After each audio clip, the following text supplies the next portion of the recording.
ಮುಸ್ಲಿಂಗೆ ಮಕ್ಮಲ್ ಶರೀಫರ ಚಾಟಿ ಸಂಚಿಕೆ 24 ವಿಶೇಷ ಕಾರ್ಯಕ್ರಮಕ್ಕೆ ಸ್ವಾಗತ. ನಾನು ರಚನಾ. ಸೊ ನಮ್ಮ ಜೊತೆಗಿದ್ದಾರೆ ಆರ್ಟಿಐ ಕಾರ್ಯಕರ್ತರು ಜೊತೆಗೆ ಸಾಮಾಜಿಕ ಹೋರಾಟಗಾರರಾದಂತಹ ಶರೀಫ್ ಅವರು. ಸರ್, ಕಾರ್ಯಕ್ರಮಕ್ಕೆ ಸ್ವಾಗತ. ಸರ್, ಈಗ ಕಳೆದ ಸಂಚಿಕೆಯಲ್ಲಿ ನಾವು ಒಂದಷ್ಟು ಮೈಸೂರು ವರ್ಕ್ಸ್ ಆಫೀಸರ್ ಏನಿದ್ದಾರೆ ಅವ್ರ ಬಗ್ಗೆ ಮಾತಾಡ್ತಾ ಇದ್ದೋ, ಜೊತೆಗೆ ಒಂದಷ್ಟು ಕನ್ಸ್ಟ್ರಕ್ಷನ್ ಬಗ್ಗೆನೂ ಕೂಡ ನೀವು ಹಿಂದಿನ ಸಂಚಿಕೆಗಳಲ್ಲಿ ಹೇಳಿದ್ರಿ. ಅದರಲ್ಲಿ ಮೈಸೂರಿನ ಕನ್ಸ್ಟ್ರಕ್ಷನ್ಸ್ ಬಗ್ಗೆ ನೀವು ಹೇಳಿದ್ರಿ, ಬಟ್ ಶ್ರೀರಂಗಪಟ್ಟಣದ ಗಂಜಾಂನಲ್ಲೂ ಕೂಡ ಒಂದು ನಡೀತಾ ಇದೆ. ಸೊ ಅದ್ರ ಬಗ್ಗೆ ಮಾತಾಡೋದಾದ್ರೆ. Yes madam, ಅಲ್ಹಮ್ದುಲಿಲ್ಲಾ. ನಾನು ಇವಾಗ ಪ್ಲೀಸ್ ಏನು ತಿಳ್ಕೊಬೇಡಿ, ನಿಮ್ಗೂ ಒಂದು ಸ್ವಲ್ಪ ಕ್ಲಿಯರ್ ಮಾಡೋದು ಕೇಳ್ತಾ ಇದ್ದೀನಿ. ಮುಷ್ತಾಕ್ ಸಾಹೇಬ್ರದ್ದು ಪರ್ಸನಲ್ ಬಗ್ಗೆ ಹೇಳ್ತಾ ಇದ್ರಿ ಅಂತ ಹೇಳಿದಾರಲ್ಲ, ನಾನು ಎಲ್ಲೂ ಹೇಳಲಿಲ್ಲ. ಅವ್ರದ್ದು officially duty, performance of his official duty ಮೇಲೆ ನಾನು ಯಾವಾಗ್ಲೂ ಬೆಳ್ಳೆತ್ತಿರೋದು, ಕ್ವಶನ್ ಮಾಡಿರೋದು. ಅವ್ರ ಯಾರ್ದು ಪರ್ಸನಲ್ದು ಇಲ್ಲ. Please, sorry for clearing. ಅಲ್ಲ, ನಾನು ಎಲ್ಲೂ ಪರ್ಸನಲ್ ಅಂತ ಮೆನ್ಷನ್ ಮಾಡಲಿಲ್ಲ. ಮುಷ್ತಾಕ್ ಅವ್ರ ಬಗ್ಗೆ ಒಂದಷ್ಟು ಮಾತಾಡಿದ್ದೀರಾ. ಮುಷ್ತಾಕ್ ಇಲ್ಲ, Mushtaq being as A Waqf officer, district Waqf officer ಅಲ್ಲಿ ಇದ್ದೀರಿ. ಸೊ ನಾನು ಹೇಳಿದೆ, ಗಂಜಾಂನಲ್ಲಿನೂ ಒಂದು ಕೆಲಸ ನಡೀತಾ ಇದೆ.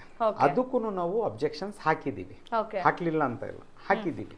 ಅಬ್ಜೆಕ್ಷನ್ಸ್ ಎಲ್ಲ ಕೊಟ್ಟಿದ್ದೀವಿ. ಕೆಲಸ ಹಿಂಗ್ ನಡೀತಾ ಐತೆ. ಈ ಕೆಲಸದ ಪ್ರಕಾರ ಇವ್ರ ಹತ್ರ ದಾಖಲೆ ಇಲ್ಲ, ನಿಮ್ಮ ಹತ್ರ ರಿಜಿಸ್ಟ್ರೇಷನ್ ಇಲ್ಲ, ಈ ಕಮಿಟಿನೂ ಎಕ್ಸಿಸ್ಟೆನ್ಸ್ ಇಲ್ಲ ಅಂತ ಎಲ್ಲ ಪೂರ್ತಿ ದಾಖಲೆ ಕೊಡ್ತೀವಿ.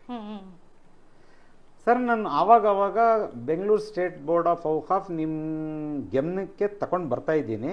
ಸ್ವಲ್ಪ ಈ ವಿಷಯವನ್ನು ಸ್ವಲ್ಪ ಸೀರಿಯಸ್ ಆಗಿ ಕೇಳಿ. ನಾನು ಯಾವಾಗ ಡಿಸ್ಟ್ರಿಕ್ಟ್ ವಕ್ಫ್ ಆಫೀಸರ್ ಮಂಡ್ಯಗೆ ಅಲ್ಲಿಂದು ಜನ ಹತ್ರ ಇಂದ ಅವ್ರ ಪರವಾಗಿ ಅಬ್ಜೆಕ್ಷನ್ಸ್ ಕ್ರಿಯೇಟ್ ಮಾಡ್ತೀನಿ,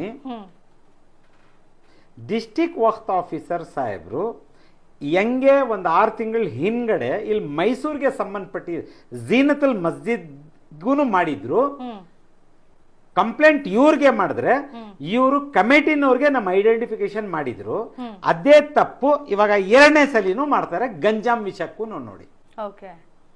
ನಾನು ಇವ್ರಿಗೆ ಹಿಂಗ್ ಇದೆ ಅಂತ ಹೇಳಿ ಪಾಯಿಂಟ್ ಟು ಪಾಯಿಂಟ್ ಎಲ್ಲ ರೆಫರ್ ಮಾಡಿ ಅಬ್ಜೆಕ್ಷನ್ ಹಾಕಿದ್ರೆ ಇವ್ರ ಹತ್ರ ಏನ್ ಡಾಕ್ಯುಮೆಂಟ್ಸ್ ಇರ್ತದೆ, ಯಾರ ಹತ್ರ? ನಮ್ಮ ಡಿಸ್ಟ್ರಿಕ್ಟ್ ವಕ್ಫ್ ಆಫೀಸರ್ ಸಾಹೇಬ್ರ ಹತ್ರ. ಅದರ ಮೇಲೆ you have to generate a report. Correct madam? ಹೌದು. ನೀವೇನ್ ಮಾಡಿದಿರಿ? ಆ ತಪ್ಪನ್ನ, ಝೀನತುಲ್ ಮಸ್ಜಿದ್ ತಪ್ಪು ನೀವ್ ಏನ್ ಮಾಡಿದಿರಿ ಅದೇ ತಪ್ಪು ಈ ಸರಿನೂ ಮಾಡ್ತೀರಿ. ಆ ದಾವೂದ್ ಶಾ ಮಕಾನ್ನವ್ರಿಗೆ ನಮ್ ನೋಟಿಸು ಕೊಟ್ಟು ನಮ್ಮ ಐಡೆಂಟಿಫಿಕೇಶನ್ ಅಲ್ಲಿ ಮಾಡ್ತೀರಿ. ನಿಮ್ಗೆ ಅಬ್ಜೆಕ್ಷನ್ಸ್ ಬಂದೈತೆ ನಿಮ್ ಕಮಿಟಿ, ನಿಮ್ ಕನ್ಸ್ಟ್ರಕ್ಷನ್ಗೆ ಅಂತ. ನೀವು ಟೇಬಲ್ ಮೇಲೆ ಅಲ್ಲಿ ಕೂತ್ಕೊಂಡು, ನಿಮ್ಮ ಅಫಿಷಿಯಲ್ ಟೇಬಲ್ ಮೇಲೆ ಕೂತ್ಕೊಂಡು ಅಫಿಷಿಯಲ್ ಡ್ಯೂಟಿ ಮಾಡೋದು. ನಮ್ಮ ಅಬ್ಜೆಕ್ಷನ್ಗೆ ನಿಮ್ಮ ಹತ್ರ ಏನು ದಾಖಲೆ ಇರ್ತದೆ ಆ ದಾಖಲೆ ಮೇಲೆ ನೀವು ಫೈಲ್ ರೆಡಿ ಮಾಡೋದ್ರಿಂದ ನೀವು ಅಲ್ಲಿ ಕಳಿಸಿ ನಮ್ಮ ಐಡೆಂಟಿಫಿಕೇಶನ್ ನೀವು ಅಲ್ಲಿ ಬೈಲ್ ಮಾಡಿದ್ರೆ, ಓಪನ್ ಮಾಡಿದ್ರೆ, what are you doing to create? ಹೇಳಿ ಮೇಡಮ್ ಸ್ವಲ್ಪ. ಹೌದು, ಅಲ್ಲಿ ಒಂದು ಲಾ ಅಂಡ್ ಆರ್ಡರ್ ಕ್ರಿಯೇಟ್ ಆಗಲಿ ಅಂತ ಬಿಡ್ಬಿಡ್ತೀರಿ ನೀವು. ಆ ಸಮಸ್ಯೆ ಅಲ್ಲಿರಲಿ. ನೀವಿಲ್ಲಿ ಕೂತ್ಕೊಂಡು ಸಂಬಳ ಯಾರ್ದು ತಗೊಳ್ತಾ ಇದ್ದೀರಾ? ನೀವು ಅಕಸ್ಮಾತ್ ಅಲ್ಲಿ ಕಳಿಸ್ಬೇಕಾದ್ರೆ ಪೇಪರ್ಸು, ನೀವು ಯಾವುದಕ್ಕೆ ಸಂಬಳ ತಗೊಳ್ತಾ ಇದ್ದೀರಾ ಹೇಳಿ? Bengaluru district, Karnataka state board of Auqaf ಏನ್ ಪರ್ಪಸ್ಗೆ ಇವ್ರಿಗೆ ನೀವು ಸಂಬಳ ಕೊಡ್ತಾ ಇದ್ದೀರಿ ಹೇಳಿ ಸ್ವಲ್ಪ ನೀವೇ. ಅಲ್ಲ, ಜನರ ಕೆಲಸ ಮಾಡಕ್ಕೆ ಅಂತ ಅಧಿಕಾರಿಗಳಾಗಿರ್ತಾರೆ ಅವ್ರುಗಳು, ಆದ್ರೆ ಅದನ್ನ ಬಿಟ್ಟು ಬೇರೆ ಎಲ್ಲ ಕೆಲಸ ಮಾಡ್ತಾವ್ರ ಅಂತ ಅವ್ರುಗಳು. ನಾನು ಅವಾಗ ಹೇಳ್ತಾ ಇದ್ದೀನಿಲ್ಲ ಮೇಡಮ್, ಇವರು ನಮ್ಗೆ ನನ್ನ ತಲೆ ಮೇಲೆ ಗೂಬೆ ಕೂತ್ಕೊಂಡೈತೆ ಅಂತ ಇವ್ರು ತೋರಿಸ್ತಾ ಇರೋದು ನಮ್ಗೆ. ಇವ್ರು ನಮ್ಗೆ ಯಾಮರ್ಸ್ತಾ ಇರೋದು. ಬಟ್ ಸಮ್ ಒನ್ ಈಸ್ ಇವ್ರಿಗೆ ಶಕ್ತಿ ತುಂಬ್ತವ್ರೆ. ಆ ಶಕ್ತಿಯಿಂದಾನೆ ಈ ದೊಡ್ಡ ಕುರ್ಚಿ ಮೇಲೆ ಕೂತ್ಕೊಂಡು ಇದೆಲ್ಲ ಕೆಲಸ ಮಾಡ್ಬೇಕಾದ್ರೆ, ಇಲ್ಲಾಂದ್ರೆ ಮಾಡಕ್ಕಾಗಲ್ಲ. ಮಾಮೂಲಿ ನಾನು ಒಂದು ಉದಾಹರಣೆಗೆ ಹೇಳ್ತಾ ಇರೋದು, ಫೈಲ್ ಈ ಟೇಬಲ್ ಇಂದ ಆ ಟೇಬಲ್ ತಗೊಂಡು ಹೋಗ್ಬೇಕಾದ್ರು ಅಟೆಂಡರೇ ಎದರ್ತಾರೆ. ಇವ್ರು ಆ ದೊಡ್ಡ ಕೆಲಸ ಚೇರ್ ಮೇಲೆ ಕೂತ್ಕೊಂಡು ಎದರ್ದಂಗ್ ಮಾಡ್ತಾವ್ರೆ ಅಂತ ಹೇಳಿದ್ರೆ, ಅಂದ್ರೆ ಬ್ಯಾಕ್ ಬೋನ್ ಆಗಿ ಅಂತ ಯಾರೋ ಇದ್ದಾರೆ ಅಂತ ನೀವು ಹೇಳ್ತಾ ಇದ್ದೀರಿ. ಯಾರೋ ಇದ್ದಾರೆ, ಅವರು ತುಂಬ್ತಾವ್ರೆ, ಇವ್ರು ನಮ್ಗೆ ನನ್ನ ತಲೆ ಮೇಲೆ ಗೂಬೆ ಕೂತ್ಕೊಂಡ್ಬಿಟ್ಟೈತೆ ಅಂತ ತೋರಿಸ್ತಾವ್ರೆ. ಅಷ್ಟೇ, ಇದು ಕ್ಲಿಯರ್ ಕಟ್. ಓಕೆ, ಬಹಳಷ್ಟು ಆರೋಪಗಳನ್ನ ಹೊತ್ಕೊಂಡಿದ್ದಾರೆ ಮೈಸೂರು ವರ್ಕ್ಸ್ ಆಫೀಸರ್. ಒಂದಷ್ಟು ಪ್ರೂವ್ ಮಾಡ್ತಾ ಇದ್ದೀರಾ ನೀವು? ಎಲ್ಲ ಅದ್ನಲ್ಲಿ ಪ್ರೂವ್ ಮಾಡಕ್ಕೆ ಇನ್ನೊಂದು ದಾಖಲೆ ಕೊಡ್ತೀನಿ, ಅದಕ್ಕೆ ಬಿಲ್ಡಿಂಗ್ ಗೆ ಸಂಬಂಧಪಟ್ಟಿದ್ದು. ನಮ್ಮ ಅಬ್ಜೆಕ್ಷನ್ಗೆ ಇವ್ರು ಮಡಿಕೊಂಡು ಇವ್ರಿಗೆ ಕೊಟ್ಟಿ, ಕಮಿಟಿನವ್ರಿಗೆ ಕೊಟ್ಟಿ, ಕಮಿಟಿಯಿಂದ ಒಂದ್ ಲೆಟರ್ ಬಂದಿರ್ತದೆ. ಆ ಲೆಟರ್ ಅನ್ನು ನೀವು NOC ಕೇಳಕ್ಕೆ ಬೆಂಗಳೂರಿಗೆ ಕಳ್ಸಿರ್ತೀರಿ. ಇಲ್ಲಿ ಇವತ್ತು ಬಿಲ್ಡಿಂಗ್ ಪೂರ್ತಿ ರೆಡಿ ಆಗ್ಬಿಟ್ಟೈತೆ ವಿತೌಟ್ ಎನಿ ಕನ್ಸ್ಟ್ರಕ್ಷನ್ ಲೈಸೆನ್ಸ್. ನೀನ್ ಇವಾಗ ಪ್ರೊಸೀಜರ್ ಪ್ರಕಾರ ಏನೋ ಇಲ್ಲ ಏನ್ ಪ್ರೆಷರ್ ಪ್ರಕಾರ ಏನೋ ಯಾರ್ ಮಾತ್ ಕೇಳ್ಕೊಂಡು 15 ದಿವಸ ಮುಂಚೆ ಕಳ್ಸಿರ್ತೀರಿ. ಇಲ್ಲಿ ಬಿಲ್ಡಿಂಗ್ ಎಲ್ಲ ನಿಂತೈತೆ. ಯಾರಿಗೆ ಕಂಪ್ಲೇಂಟ್ ಮಾಡ್ಬೇಕು ಹೇಳಿ ಡಿಸ್ಟ್ರಿಕ್ಟ್ ಆಫೀಸರ್ ಸಾಹೇಬ್ರೆ, ಬೆಂಗಳೂರು ಸ್ಟೇಟ್ ಬೋರ್ಡ್ ಆಫ್ ಔಕಾಫ್ ಹೇಳಿ ನೀವೇ. ಅದ್ ಹೇಗ್ ಕಳಿಸ್ತಾರ ಅವರು? ನಾನು ನಿಮ್ಗೆ ಹಿಂಗಡೆ ವಿಡಿಯೋನಲ್ಲಿ ಹೇಳಿದ್ದೆ ಮೇಡಮ್, ಪ್ರೆಸ್ ರಿಲೀಸ್ ನಲ್ಲಿ. ಇವ್ರಿಗೆ ಒಂದು ಕರೆ ಮಾಡಿ ಮೇಡಮ್. ಇಲ್ಲ ನಿಮ್ ಕಡೆಯಿಂದ, ನಿಮ್ಮಂತವ್ರ ಕಡೆಯಿಂದ ಇವ್ರಿಗೆ ಕರೆಗಳು ಹೋಗ್ಬೇಕು ಮೇಡಮ್. ನನ್ಗೆ ಇದು ಸೀರಿಯಸ್ ನೋಟ್ ನಾನು ಹೇಳ್ತಾ ಇರೋದು. ಹಿಂಗಿದೆ allegation, what are your observations ಅಂತ ನೀವು ಕೇಳ್ಬೇಕು. ರಿಯಾಕ್ಷನ್ ನೀವು ತಗೊಳ್ಳೇಬೇಕು. ದನ್ ಒನ್ಲಿ ಸ್ವಲ್ಪ ಚೇಂಜಸ್ಗೆ ಇವರೆಲ್ಲ ಕೂತ್ಕೊಳ್ಳೋದು. ಇಲ್ಲ ಅಂದ್ರೆ ಅವ್ರಿಗೆ ಹೇಳಿ ಮೇಡಮ್, ಅಲೀಂ ಅವ್ರಿಗೆ ಒಂದ್ ಕೇಸ್ ಹಾಕಿ, ಡಿಫೆಮೇಷನ್ ಹಾಕಿ. ಅಕಸ್ಮಾತ್ ಅವರು ನನ್ನ ಮೇಲೆ ಉಲ್ಟಾ ಸೀದಾ ಹೇಳಿದ್ರೆ ಅಲೀಂ ಮೇಲೆ ಹಾಕ್ಬಿಟ್ಟು ನೀವು ನಮ್ಮ ಸ್ಥಾನಕ್ಕೆ ಬನ್ನಿ, ನಾವೇ ನಿಮ್ಗೆ ಜಾಗ ಕೊಡ್ತೀವಿ ಅಂತ ಅವ್ರಿಗೆ ಒಂದ್ ಕೊಡಿ ಮೇಡಮ್ ಭರೋಸೆ. ಅಂದ್ರೆ ನಿಮ್ ಕಾನ್ಫಿಡೆಂಟ್ ಆತರ ಅವ್ರಿಗೆ ಮಾತಾಡಕ್ಕಿಲ್ಲ ಮೇಡಮ್. ಇಲ್ಲಿ ಕೇಳಿ ಮೇಡಮ್, ಇನ್ನೊಂದು ದಾಖಲೆ ತೋರಿಸ್ತೀನಿ. ಗಂಜಾಮ್ದಾಯ್ತು. ನೀವು ಕೇಳೋದು ಕ್ವಶನ್ಗೆ ಉತ್ತರಕ್ಕೆ ನೋಡ್ಕೊಳ್ಳಿ. ಇವಾಗ ಸೀರಿಯಸ್ ನೋಟ್ ನಲ್ಲಿ 15 ದಿವಸ ಮುಂಚೆ ಎಲೆಕ್ಷನ್ ಆಗ್ತದೆ. Karnataka state board of election ಆಗ್ತದೆ ಬೋರ್ಡ್ಗೆ. ಎಲೆಕ್ಷನ್ ನಲ್ಲಿ ಇವ್ರು ಒಂದು ಲೀಸ್ಟ್ ತಯಾರು ಮಾಡಿ ರೀಜನಲ್ ಕಮಿಷನರ್ಗೆ ಕಳಿಸಿರ್ತಾರೆ. ಯಾರು? ನಾನು ಹೇಳ್ತಾ ಇರೋದು ಇವಾಗ ಇದು ಮೈಸೂರಿಗೆ ಸಂಬಂಧಪಟ್ಟಿದ್ದು. ಯಾರಿಗೆ ಹೇಳ್ತಾ ಇರೋದು? ಮೈಸೂರು ಸಂಬಂಧಪಟ್ಟಿ ಹೇಳಿ. ಆ ಲೀಸ್ಟ್ ನಲ್ಲಿ 57 ಕಮಿಟಿಗೆ ಇವ್ರು ಅಪ್ರೂವಲ್ ಕೊಟ್ಟು ಕಳಿಸಿರ್ತಾರೆ. 57 57 correct madam? Keep it in mind. ಯಾರೋ XYZ ಬೆಂಗಳೂರಿನಲ್ಲಿ ಹೈಕೋರ್ಟ್ಗೆ ಹೋಗ್ತಾರೆ. ಹೇಳ್ತಾರ ಅವರು, ಕರೆಕ್ಟ್ ಆಗಿ ಹೇಳ್ತಾರ. ಈ 57 ನಲ್ಲಿ ಕಮಿಟಿನವರು ಇರ್ರೆಗ್ಯುಲೇಟೀಸ್ ಮಾಡವ್ರೆ, ಫೈನಾನ್ಷಿಯಲ್ ಫ್ರಾಡ್ಸ್ ಇದೆ, ಸರಿ ಇಲ್ಲ ಇವರು ಅಂತ ಒಂದ್ ಸ್ಟೇಗೆ ಹೋಗ್ತಾರೆ. ಹೈಕೋರ್ಟ್ ಇಂದ ಸ್ಟೇ ಆಗ್ತದೆ. ಎಲೆಕ್ಷನ್ ಪ್ರೋಸೆಸ್ ಸದ್ಯಕ್ಕೆ ಸ್ಟೇ ಮಾಡಿ ಹೈಕೋರ್ಟ್ ಇಂದ ಒಂದು ಆರ್ಡರ್ಸ್ ಆಗ್ತದೆ. ರೀಅನಲೈಸ್ ಮಾಡಿಬಿಟ್ಟು ನಯ ಲಿಸ್ಟ್ ಆಗಿ ಹೊಸ ಲಿಸ್ಟ್ ಫಾರ್ಮೇಶನ್ ಮಾಡಿಬಿಟ್ಟು ಕಂಡಕ್ಟ್ ಮಾಡಿ ಅಂತ ಏನೋ ಬರ್ತದೆ. ರೀಜನಲ್ ಆಫೀಸ್ ಇಂದ ಇವ್ರಿಗೂ ಆದೇಶ ಎಲ್ಲ ಬರ್ತದೆ. Correct madam? If district Waqf officer from Mysore ನಿಮ್ ಸಿನ್ಸಿಯರಿಟಿ, ನಿಮ್ ಕೇಪಬಿಲಿಟಿ, ನಿಮ್ ಎಬಿಲಿಟಿ ಎಲ್ಲ ಸರಿಯಾಗಿರ್ತಾ ಇದ್ರೆ 59 ಜನದ್ದು ಫಸ್ಟ್ ಲಿಸ್ಟ್ ನೀವು ಕೊಟ್ಟಿದಿರಲ್ಲ, 58 ಆಗ್ಬಾರ್ದಾಗಿತ್ತು. You should have stand on that list. 36 ಆಗ್ಬಿಡ್ತದ. 57 36 ಆಗೋಗುತ್ತೆ.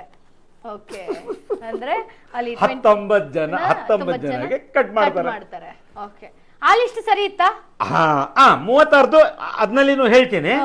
36ಗೆ ನನ್ನ ಕ್ವಶನ್ ಏನಂತ ಹೇಳಿದ್ರೆ, ಮೇಲ್ಗಡೆ ಅಧಿಕಾರಿಯವರು ಇವ್ರಿಗೆ ಪ್ರಶ್ನೆ ಹಾಕಿ, ಇವ್ರ ಅಫಿಷಿಯಲ್ ಡ್ಯೂಟಿನಲ್ಲಿ what he was doing while preparing that 59 ನಂಬರ್ದು ಲಿಸ್ಟ್ ಮಾಡೋ ಟೈಮ್ನಲ್ಲಿ ಯಾರ ಪರ ಲಿಸ್ಟ್ ಮಾಡಿದ್ರು, ನೀವು ಲಿಸ್ಟ್ ಮಾಡಿದಿರಿ ನೋಡಿ ಮೇಡಮ್. ಇದು ಬಹಳ ಸಿನ್ಸಿಯರ್ ನೋಟ್. ಇದು ಮಿಸ್ಕಂಡಕ್ಟ್, ಇದು ಡಿಸಿಪ್ಲಿನರಿ ಆಕ್ಷನ್ಗೆ ಹೋಗಿ ಇವ್ರಿಗೆ. ಹೈಕೋರ್ಟ್ ಇಂದ ಡೈರೆಕ್ಷನ್ ಬಂದ ಮೇಲೆ ನೀವು 36 ಮಾಡ್ತೀರಾ? ಅದರ ಮುಂಚೆ ಕಣ್ ಮುಚ್ಕೊಂಡು what ever I was telling before confirmation ಅಲ್ಲಿ ಕೂತ್ಕೊಳ್ರು ಮೇಡಮ್. ಕಣ್ ಮುಚ್ಕೊಂಡು ಕೂತವ್ರೆ, ಯಾರ ಮಾತು ಕೇಳ್ಕೊಂಡು ಇವರು ಕೆಲಸ ಮಾಡ್ತಾವ್ರೆ ಅಂತ.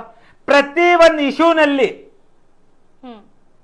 ಪ್ರತಿ ಒಂದು ಇಶ್ಯೂ ಇವ್ರ ಲಾಯಕ್ಕೆ ಇಲ್ಲ ಆ ಡ್ಯೂಟಿಗೆ. ಈಗ ಅದನ್ನು ಈಗ ನೀವು ಹೇಳಿದ್ರಿ 57 ಲಿಸ್ಟ್ ಈಗ 36 ಆಯ್ತು ಅಂದ್ರೆ ಅಲ್ಲಿ 19 ಜನ ಹೆಂಗ್ ಕಟ್ ಮಾಡಿದ್ರು? ಯಾಕೆ ಅದನ್ನ ಫಸ್ಟೇ ಮಾಡ್ಲಿಲ್ಲ? ಯಾಕೆ ಮಾಡ್ಲಿಲ್ಲ? ಈ ಕ್ವೆಶ್ಚನ್ ಬರ್ತದೆ. ಹೌದು, ಕರೆಕ್ಟ್ ಮೇಡಮ್. ಈ ಪ್ರಶ್ನೆಗೆ ಉತ್ತರ, ಈ ಪ್ರಶ್ನೆಗೆ ಉತ್ತರ, someone is driving the bus. yes bus ಅಲ್ಲಿ ಕೂತ್ಕೊಂಡು ಪ್ರಯಾಣ ಯಾರೋ ಡ್ರೈವ್ ಮಾಡ್ತಾವ್ರೆ, ಇವ್ರ ಪಾಪ ಕಂಡಕ್ಟರ್ ಕೆಲಸ ಮಾಡ್ತಾವ್ರೆ ಹೇಳ್ಬೇಕು ಅಂತ ಹೇಳಿದ್ರೆ. ಅಲ್ಲ ಇದನ್ನೆಲ್ಲ ಬಿಟ್ರು ಒಂದ್ ಸೀರಿಯಸ್ ಆಗಿ ಹೇಳೋದಾದ್ರೆ ಇಷ್ಟೆಲ್ಲ ನಡೀತಿದ್ರು ತಲೆ ಕೆಡಿಸ್ಕೊಳಲ್ವಲ್ಲ ಅಂತ. ಇದನ್ನ ನಗ್ಬೇಕಾ ಇಲ್ಲ ಪ್ರಶ್ನೆ ಮಾಡ್ಬೇಕಾ ಏನಂತಾನೆ ಗೊತ್ತಾಗಲ್ಲ. ಸಲ ಹೇಳಿದ್ದೀನಿ ನೋಡಿ ನಾನು, ಏನ್ ಮಾಡ್ಕೊಳ್ತಾನೆ ಇವನು. ಆ ಮಾಡ್ಕೊಳ್ಳೋದು ಜಾಗದಲ್ಲಿ ಒಂದು ವರ್ಡ್ ಇದೆ. ಜನ ಮುಂದ್ಗಡೆ ಇದೆಲ್ಲ ನಾವು ಹೇಳಿ ನಮ್ಮ ಬಾಯಿ ನಾವು ಕೆಟ್ಟದ್ ಮಾಡ್ಕೊಳಕ್ಕಾಗಲ್ಲ. ಏನ್ ಇವನು ಮಾಡ್ಕೊಳ್ತಾನೆ ಅಂತ ಆ ವರ್ಡ್ ಜೇರ್ಸ್ಕೊಂಡ್ ಮಾಡ್ಕೊಳ್ಳಿ. ಈ ರೀತಿಯಿಂದ ಇವ್ರ ಅಪ್ಪಂದಗರದು ಆಸ್ತಿ ಇದು, ಇವ್ರ ತಾತಗಳದು ಆಸ್ತಿ ಇದು ಅಂತ ತಿಳ್ಕೊಂಡು ಮಾಡ್ತಾರದು. ಇದಕ್ಕೆ ಉತ್ತರನ ಅಥವಾ ಒಂದು ಫುಲ್ ಸ್ಟಾಪ್ ಇಡಕ್ಕೆ ಯಾರು ಮುಂದಾಗ್ತಾ ಇಲ್ಲ. ಅದು ಪ್ರಭಾವಿಗಳಾಗಿ ಕೂಡ ಅವ್ರುಗಳು ತಲೆ ಕೆಡಿಸ್ಕೊಳ್ತಾ ಇಲ್ಲ ಅಂದ್ರೆ ಇದು ಮುಂದುವರಿತಾನೆ ಇರುತ್ತಾ ಹೀಗೆ ಅಂತ. ಅದೇ ಮೇಡಮ್, ಇವಾಗ ಈ ಒಂದು ನಿಮ್ ಕ್ವಶನ್ಗೆ ನಾವು ಎಲ್ಲೋ ಒಂದ್ ಕಡೆ ನಾವು ಸಿನ್ಸಿಯರ್ ಆಗಿ ನೋಡ್ತಾ ಇದ್ದೀವಿ, ಬಹಳ ಯೋಚನೆಯಿಂದ ಹೋಗ್ತಾ ಇದ್ದೀವಿ. ಇವಾಗ ನೀವು ಕೇಳ್ದಿರೋದಕ್ಕೆ ಹೇಳ್ಬಿಡ್ತಾರದು. ಲೋಕಾಯುಕ್ತಗೂ ಫೈಲ್ ಮಾಡಿದ್ದೀವಿ, ಇಡಿಗೂ ಫೈಲ್ ಮಾಡಿದ್ದೀವಿ. ಇವಾಗ ಲಾಸ್ಟ್ ಇವಾಗ ಫುಲ್ ಸ್ಟಾಪ್ ಆಗಬೇಕು ಅಂತ ಇದ್ದಾಗ CBIಗೆ ಕೊಡಬೇಕು ಇದ್ದಾರೆ. ಇದೆಲ್ಲ ವಿಚಾರ CBIಗೆ ಕೊಡಬೇಕಂತ ನಿರ್ಧಾರ, I have taken A decision. ನಿರ್ಧಾರ ಆಗ್ಬಿಟ್ಟೈತೆ. ಆಗಲ್ಲ ಇರಲಿ, ಎಲ್ಲಿಂದನೋ ಫೋನ್ ಬರ್ತದೆ. ಇದ್ ಮಾಡಕ್ ಹೋದ್ರೆ ಎಲ್ಲಿಂದನೋ ಯಾರಿಗೋ ಫೋನ್ ಬರ್ತದೆ. ಇದು ಎಲ್ಲಿಂದ ಏನೋ ಮಾಡಿದ್ರೆ ಎಲ್ಲಿಂದನೋ ಫೋನ್ ಆಗ್ಬಿಡ್ತದೆ. ಇವರು ನಮ್ಮ ಕಮ್ಯುನಿಟಿಗೆ ಉದಾರ ಮಾಡಲ್ಲ ಅಂದ್ರೆ ಮಾಡಲ್ಲ. ಅಲ್ಟಿಮೇಟ್ ನನ್ಗೆ ಗೊತ್ತಾಗೈತೆ, ಇದು ಗೊತ್ತಾಗೈತೆ, ತಿಳಿದಿದ್ದೀನಿ, ಆಗಲ್ಲ. ಇಷ್ಟೊಂದು ನಾನು ಬೊಗಳ್ತಾ ಇದ್ರು ಇವರು ತಗೊಳ್ತಾ ಇಲ್ಲ ಅಂದ್ರೆ let higher authorities take A initiative. ಎಲ್ಲಿ ಹೋಗ್ತದೆ ಹೋಗ್ಲಿ, ನಾವು ಕೊಡೋದು ನಾವು ಕೊಡ್ತಾ ಇರ್ತೀವಿ, ಪ್ರಯತ್ನ ಮಾಡೋದು ಮಾಡ್ತಾ ಇರ್ತೀವಿ. ಪ್ಲಾಟ್ಫಾರ್ಮ್ ಅಲ್ಹಮ್ದುಲಿಲ್ಲ ನೀವು ಕೊಟ್ಟಿದ್ದೀರಿ, ಅವೇರ್ನೆಸ್ ಆಗ್ತೈತೆ. ಒಂದು ದೇವರ ಮೇಲೆ ಒಂದು ಭರೋಸೆ ಇದೆ, ಆ ಭರೋಸೆಯಿಂದ ನಾವು ನಡ್ಕೊಂಡು ಹೋಗ್ತೀವಿ. CBIನ ಇದು ಲಾಸ್ಟ್ ಅಲ್ಟಿಮೇಟ್ ನನಗೆ ತಿಳಿದಂಗೆ. ಇವಾಗ CBI ಅಂದ್ರೆ 2 ಕಡೆನೂ ನಾನು ಕೊಟ್ಟಿದ್ದೀನಿ, ಅಲ್ಲಿ ವಿಚಾರಣೆ ಎಲ್ಲ ನಡೀತಾ ಇದೆ. ಕೂಗವ್ರೆ, ನೋಡವ್ರೆ, ಅಲ್ಲಿ ಸ್ವಲ್ಪ ಟೈಮ್ ಆಗ್ತದೆ. CBIನೂ ಏನು ಜಲ್ದಿ ಕೂತ್ಕೊಳ್ಳಲ್ಲ, ಇವ್ರದ್ದು ಆಗ್ತದೆ. ಅಂದ್ರೆ ನಾಳೆ ನಾವು ಯಾರು ನೋಡಿದಾರೋ ಮೇಡಮ್ ಈ ಪ್ರಪಂಚದಲ್ಲಿ? ಯಾರು ನೋಡ್ಲಿಲ್ಲ, ಗೊತ್ತಿಲ್ಲ. ವಾಟ್ ಈ ಹೊಸೂರು ಹೋಗ್ತಾ ಇರೋದು ಆಚೆ ಬರ್ತದೆ ಇಲ್ಲ ಅಂತ ನಮಗೂ ಗ್ಯಾರಂಟಿ ಇಲ್ಲ. ಕೊಡ್ಬಿಡ ನಾವು ಫೈಲು, ನಾವು ಇದ್ರೂ ಅಷ್ಟೇ, ನಾವು ಸತ್ತೋಗಿದ್ರು ಅಷ್ಟೇ, ಇವ್ರಿಗೆ ಹಿಡಿಲೇಬೇಕು. ಕಮ್ಯುನಿಟಿಗೆ ಸ್ವಲ್ಪ ಏನನ ಆಗಿ ಸಹಾಯ ಆಗ್ಲೇಬೇಕು. ಅಲ್ಟಿಮೇಟ್ಲಿ ನನ್ಗೆ ಅದೇ. ಇದರ ಮೇಲೆ ಮೀರ್ಕೊಂಡು ಅಕಸ್ಮಾತ್ ನಮ್ಮ ಸರ್ಕಾರನವರು ಸ್ಟೇಟ್ ಇರ್ಲಿ ಸೆಂಟ್ರಲ್ ಇರ್ಲಿ ಏನನ ಇವ್ರ ಮೇಲೆ ಕ್ರಮ ತಗೊಳ್ತೀನಿ ಅಂತ ಹೇಳಿದ್ರೆ ಆಸ್ ಯು ವಿಶ್, ಪ್ಲೀಸ್ ತಕೊಳ್ಳಿ, ಇವ್ರಿಗೆ ಬಿಡಕ್ ಹೋಗ್ಬಿಡಿ ಇವ್ರಿಗೆ. ಇದರ ಜೊತೆನಲ್ಲಿ ಇನ್ನೊಂದು ಬಹಳ ಒಳ್ಳೆ ಇನ್ನೊಂದು ಪಾಯಿಂಟ್ ಹೇಳ್ಬಿಡ್ತೀನಿ. ನಮ್ಮ ಮುಷ್ತಾಕ್ ಸಾಹೇಬ್ರದು, ನಾನು ಈ ಅಂಜುಮನೆ ಇತ್ತೆಹಾದೆ ಇಸ್ಲಾಂ ಬಗ್ಗೆನು ಅಫಿಷಿಯಲ್ ಡಾಕ್ಯುಮೆಂಟ್ಸ್ ಕೊಟ್ಟಿದ್ದೀನಿ. ಇದು ಮುಂದಿಲ್ದು ಒಂದು ಕಾರ್ಯಕ್ರಮದಲ್ಲಿ ನಿಮ್ಮ ಕಾರ್ಯಕ್ರಮದಲ್ಲಿ ಹೇಳ್ತೀನಿ ಮೇಡಮ್. ಅದು ಬಹಳ ಇಂಟ್ರೆಸ್ಟಿಂಗ್ ಇದೆ. ಓಕೆ ಸರ್, ಈಗ ಒಂದಷ್ಟು ವಿಚಾರಗಳನ್ನ ಹೇಳಿದ್ರಿ. 2 ವಿಚಾರಗಳು. ಒಂದು, ಈಗ ಏನು ಕರ್ನಾಟಕ ಬೋರ್ಡ್ ಅಲ್ಲಿ ಒಂದು ಎಲೆಕ್ಷನ್ ನಡೆಯುತ್ತೆ, ಅದರಲ್ಲೂ ಕೂಡ ಅವ್ರುಗಳು ಅಲ್ಲೇ ಪ್ರೂವ್ ಮಾಡ್ಬಿಡ್ತಾರೆ ಫಸ್ಟ್ ಲಿಸ್ಟ್ ಅಲ್ಲಿ ಕೊಡುವಂತದ್ದು ಯಾವ ರೀತಿ ಇರುತ್ತೆ. ಅದಾದ್ಮೇಲೆ XYZ ಏನೋ ಪ್ರಶ್ನೆ ಮಾಡಿದಾಗ ಆಚೆ ಬರುವಂತಹ ಮತ್ತೊಂದು ಲಿಸ್ಟ್, ಅಂದ್ರೆ ಅಲ್ಲಿ 19 ಜನನ ಕಟ್ ಮಾಡ್ತಾರೆ ಅಂತ ಆದ್ರೆ ಏನೋ ಒಳಗಡೆ ನಡೆದಿರುತ್ತೆ. ಯಾರ ಪ್ರಭಾವಕ್ಕೆ ಅವರು ಒಳಗಾಗಿ ಫಸ್ಟ್ ಲಿಸ್ಟ್ ನ ರೆಡಿ ಮಾಡಿದ್ರು ಅನ್ನೋದು ಪ್ರಶ್ನೆ ಆಗಿರುವಂತದ್ದು. ಸೊ ಮುಂದಿನ ದಿನಗಳಲ್ಲಿ ಇದನ್ನು ಕೂಡ ಇನ್ನು ಡೀಟೇಲ್ ಆಗಿ ಹೇಳ್ತಾರೆ. ಸೊ ಇದಾಗಿತ್ತು ಸಂಚಿಕೆ 24. ನೋಡ್ತಾ ಇರಿ ಈಡೆನ್ಸ್ ನ್ಯೂಸ್, ನಿಮ್ಮೊಂದಿಗೆ ನಾವಿದ್ದೇವೆ. ಥ್ಯಾಂಕ್ಸ್.